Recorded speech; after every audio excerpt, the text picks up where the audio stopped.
Hello traders, 4th August Nifty 50లో మన EMI strategy ఎలా వర్క్ అయిందో చూద్దాం.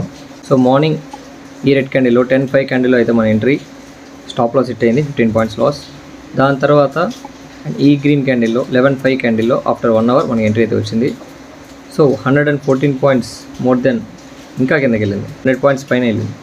సో 150 పాయింట్స్ వెళ్ళింది. మీరు ట్రైల్ చేసే వాళ్ళు అయితే కనుక ఈ ఫుల్ ప్రాఫిట్ మీరైతే స్మాల్ క్వాంటిటీతో రిస్క్ చేయొచ్చు.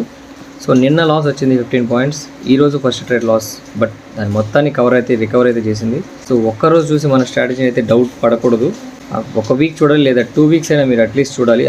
దాని తర్వాత కూడా మీరు లాస్లో ఉంటే అప్పుడు మీరు స్ట్రాటజీ కరెక్ట్గా వర్క్ అవుతుందా లేదా, ఇది కూడా మీరు after following all the rules follow అయ్యి మనకి ఎవ్రీ వీక్ లాస్లోనే ఉంటున్నామంటే అప్పుడు ఆలోచించాలి.